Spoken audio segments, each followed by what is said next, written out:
김용민 브리핑.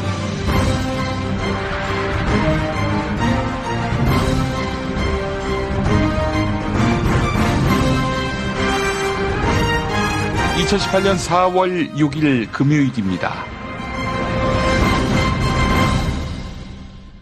어제 새 아내가 GMO 식품을 반드시 표기하도록 하는 그런 청와대 청원을 페이스북에 공유해달라고 요구했습니다. 전국의 마음들에게 참 중요한 이슈가 됐는데요. 이 문제와 관련해 김연권 더불어민주당 의원이 애청자 여러분께 긴급하게 요청할 것이 있다고 해서 인터뷰 시간을 마련했습니다. 김연권 의원님 나와 계시죠? 예, 안녕하세요. 반갑습니다. 예, 의원님. GMO 문제, 평소에도 이 문제와 관련해서 지극한 관심을 보이셨는데요. 2016년 20대 국회가 개원할 당시 국내 언론이 시민들을 상대로 조사한 가장 시급한 입법 과제, GMO 완전 표시제, 이것이 이제 거론됐단 말이죠. 20대 국회도 개원한 지 반환점을 향해 가고 있는데 어떻습니까? 지금 진척이 있나요? 아직 별 진척이 없어요. 그때 우리 시민들이 내가 입법을 한다면 어떤 입법을 하겠느냐 이렇게 조사를 했더니 1위가 GMO 완전 표시제였거든요. 그래서 제가 이제 국회에 들어와서 1호 법안으로 그 법안을 발의를 했고 그 당시 국회의원 여야를 통틀어서 37명이 발의에 동참을 했는데 아직 그 상임위에 계류되어 있고 이 법안이 진행이 안 되고 있습니다. 자, 그래서 시민단체를 중심으로 지금 GMO 완전 표시제를 촉구하는 청와대 국민청원이 이루어지고 있는데 마감이 얼마 안 남았는데 13만 명 정도가 지금 참여한 것이죠? 예, 오늘 이제 5일 남았는데 13만 명 넘어서고 있습니다. 좀 안타깝습니다. 조금만 힘을 보태주시면 금방 할 수 있는 숫자인데요. 몰라서 못하신 분들이 많을 거라고 생각되고요. 이 방송을 계기로 크게 늘어나서 20만이 넘기를 바라는 마음을 갖게 되는데, 자, 의원님, 이 GMO 완전 표시제, 이 문제와 관련해서 아무것도 모르는 분들도 있습니다. 이거 한번 좀 짚어주시겠습니까? 그러니까 GMO라 그러면 유전자 변형 작물이에요. 흔히 오해하는 것이 계량도 유전자 변형이 아니냐 이렇게 생각하시는 분이 있는데요. 예를 들어서 방울토마토는 GMO가 아니에요. 그건 계량을 한 거예요. 계속 이제 새로운 종자를 만들어내는 과정에서 계량을 한 거고 GMO라는 거는 자연 상태에서 도저히 일어날 수 없는 조합을 만들어내서 새로운 작물을 만드는 거거든요. 예를 들어서 식물하고 동물의 유전자를 결합한다든가 이렇게 해서 GMO를 새로운 작물을 만드는 거기 때문에 이거는 변이를 통한 계량과는 근본적으로 다른 거예요. 그래서 유전자 변형 작물에 대해서 그 자체를 놓고 안전하냐 안전하지 않느냐라는 논의는 아직도 지속되고 있고요. 인류가 유전자 변형 작물을 식용으로 먹기 시작한 건 20년 됐습니다. 그렇기 때문에 이 작물의 안전성을 입증하기에는 아직 시간이 더 필요하지 않느냐라는 견해도 있고요. 그런데 어쨌든 지금 이제 GMO 완전 표시제를 요구하는 사람들은 GMO 작물이 안전하냐 안전하지 않느냐를 떠나서 내가 먹는 것이 뭘로 만들어졌는지를 알고 내가 판단할 수 있도록 그 권리를 달라 이거예요. 그러니까 이건 안전성 여부에 관한 논의와 다르게 소비자들 입장에서 내가 먹는 식품에 대해서 그 정보를 내가 알고 싶다. 그리고 판단을 내가 하겠다라는 요구인데 우리나라는 지금 1년에 GMO 식용 곡물이 200만 톤이 수입이 되거든요. 200만 톤이라 그러면 어느 정도 규모냐면요. 우리나라에서 1년에 생산하는 쌀이 400만 톤에서 500만 톤 사이. 그거 엄청난 양이잖아요. 그런데 200만 톤 이상을 지금 식용으로 GMO 곡물을 수입을 하는데 국내 어디를 나가봐도 GMO 원료를 써서 만든 식품이라는 식품이 표시되어 있지 않은 거예요. 그렇죠. 그럼 200만 톤이 어딘가에 소비가 되고 있을 텐데 표시는 안 해놓고 있으니까 우리 국민들 입장에서 내가 알 수 있도록 알고 내가 판단하고 선택할 수 있는 권리를 달라. 그래서 완전 표시제를 요구하는 것이고요. 지금 완전 표시제는 유럽은 대체로 다 하고 있고요. 대만도 완전 표시제를 하고 있고 중국도 하고 있고 러시아는 GMO 자체를 생산 판매가 금지가 되어 있고 미국도 우리하고는 조금 다른 방식입니다만 QR코드를 통해서 GMO 표시제를 시행하고 있습니다. 예. 그런데 우리는 표시제가 있긴 있어요. 그런데 이게 법이 애매하게 돼 있어갖고 시중에 나가보면 표시해놓은 식품이 없어요. 그러니까 이걸 개선을 해서 200만 톤을 쓰고 있으면 어디에 쓰고 있는지 표시해달라. 그럼 먹고 안 먹고 내가 선택하겠다. 이게 지금 완전 표시제에 대한 국민들의 요구인 거예요. 예.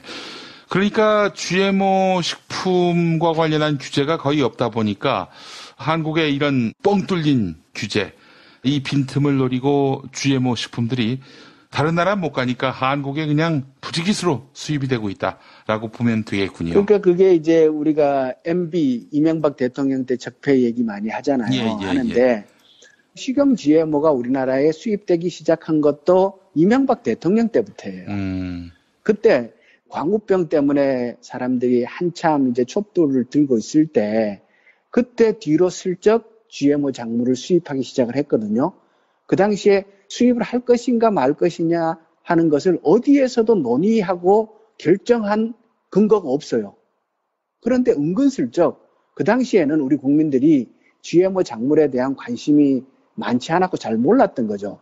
그런데 그 틈바구니에 그냥 GMO 식용곡물을 수입하기 시작을 했고 아까 제가 200만 톤이라고 말씀을 드렸는데 이거는 전 세계에서 식용으로 GMO를 가장 많이 수입하는 국가에 해당되는 수치예요. 엄청나게 많이 수입하는 거죠. 예. 뭐 일각에서는 그런 얘기도 하더라고요. GMO가 뭐 건강에 위험 요소가 되거나 이런 것들이 입증된 바 없다라고 얘기하는데 전 이렇게 얘기하고 싶어요. 입증된 게 없으면은 건강에 유해하지 않다는 그 확실한 증거가 나올 때까지는 그때까지는 시민들이 먹지 못하게 해야지. 그래야 되는 거 아닙니까? 그렇죠. 그게 이제 사실 곡물의 세계적인 생산량이나 이런 문제들이 있고 가격 문제도 있고 그러니까 당장 전면적으로 수입을 금지하자. 물론 이제 이렇게 얘기할 수 있지만 그 어려운 면도 또 있거든요. 그렇지만 들어오고 있는 것을 생산하고 있으면 표시는 해줘야 되는 거 아니냐. 최소한. 그렇죠. 그 얘기를 지금 하고 있는 거죠. 그래야 알고 먹죠. 우리가 이제 국민소득이 3만 달러를 이제 곧 넘어가게 되지 않습니까?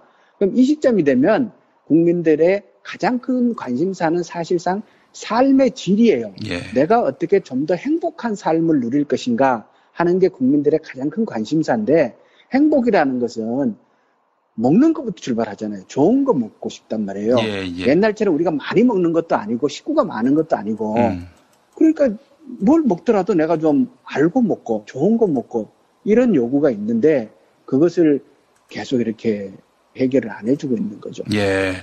자, 이게 또 GMO가 걱정되고 염려되는 것이 MB가 사실상 무차별적 수입에 물꼬를 튼 그런 주인공 아닙니까? 그렇습니다. MB 때부터 이게 시작이 됐고요. 지금 우리 국내에서 생산하는 식용 GMO는 없어요. 한편에서는 GMO를 완전 표기를 하면 사람들이 GMO 아닌 식품을 선호하게 될 거고 그러면 시중에 식품값이 올라가지 않겠느냐라는 염려를 하는 분들이 있고 그게 이 GMO 완전 표시제를 반대하는 분들의 논거가 되기도 하는데요. 그렇다면 역으로 말이에요. GMO 아닌 것을 국민들이 선호하면 국내에서는 GMO 생산 안 하고 있으니까 국내 농산물의 판매처가 더 확대되지 않겠습니까? 예. 우리 국민들이 국내의 양질의 농산물을 선호하게 되면 국내 농산물의 생산 기반이 좀 더 탄탄해지고 우리 농민들의 이익도 증가하게 되고 국민들의 건강권 이런 것도 확대되고 그렇게 생각하면은 얼마든지 표기할 수 있는 거죠. 다른 나라들이 이미 이 부분에 대해서 적극적으로 수용을 하고 있기 때문에 우리도 대기업 중심의 식품회사에서 사실 이걸 반대하는 거거든요. 지금 우리나라 식품회사 전부 다 이제 대기업에서 이거 하잖아요. 근데 그분들이 식용 GMO를 이용해서 식품들을 많이 만들고 있다가 보니까 이걸 하게 되면 자기네들이 타격을 받을 것을 염려하는 건데 대기업들이라면 더욱 국민들의 요구에 부응하는 정책 그런 방향으로 가야죠. 그렇죠. 그래서 GMO 성분을 공개하게 되면 물건은 안 팔리게 될 것이고 그러면 대기업으로서는 손실을 보게 되니까 아무래도 정부가 여전히 GMO로 만들었는지 안 만들었는지 그것을 알리지 못하게 현재 그 구멍난 규제를 유지해 주기를 바라고 있는 것이고요. 자, 그렇기 때문에 우리 소비자들은 그 GMO 성분이 이 식품에 포함됐는지 포함되지 않았는지 밝혀달라, 표시해달라 이렇게 요구하고 있는 것이고요. 그 GMO 자체의 안전성 여부는 여전히 논란이 되고 있는 거고요. 근데 또 하나 중요한 거는요. 왜 GMO 작물을 개발하느냐고 하면은 사실은 이것은 제초제하고 관련이 있어요. 제초제요? 예, 제초제. 일반 사람들이 이 내용을 사실 잘 모르는데요. 예.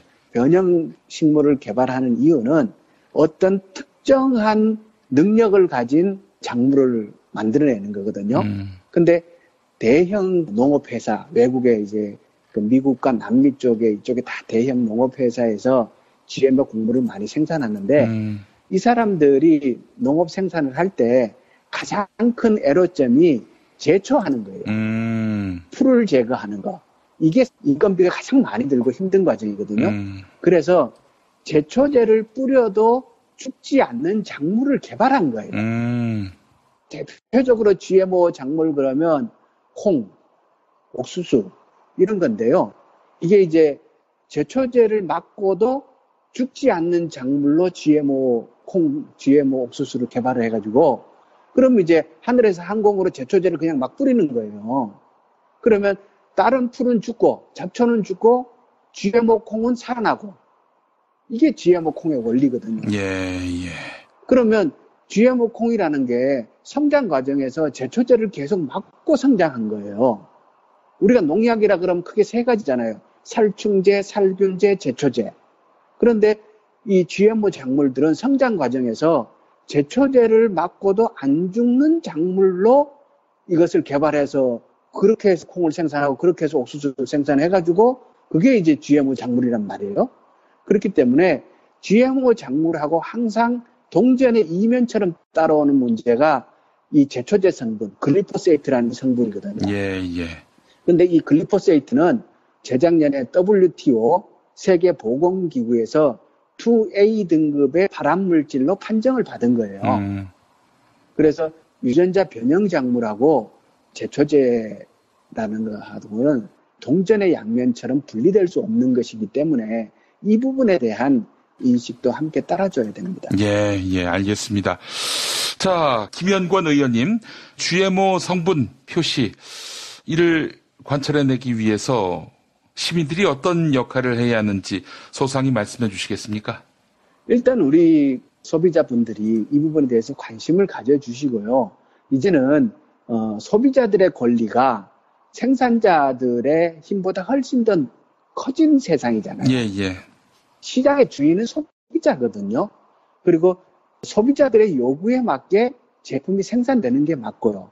그럼 우리 대한민국의 소비자분들이 이 GMO 완전 표시제에 대한 요구들을 분명히 하고 또 관심도 가지고 내가 마트에 가서 사는 그 제품에 유전자 변형 작물이 포함되어 있는지 아닌지를 끊임없이 살피고 그것이 가능하도록 국가와 국회 이런 데 계속 요구하는 게 필요하다고 생각을 합니다. 그래서 지금 당장 청와대 홈페이지에 GMO 완전 표시에 대한 국민청원이 이루어지고 있어요. 예. 그래서 거기 가서 각자 한 번씩 청원을 눌러주시면 일단 20만을 넘기는 게 굉장히 의미가 있으니까요. 알겠습니다. 20만이 넘도록 우리 시민들이 뜻을 모아주시고요.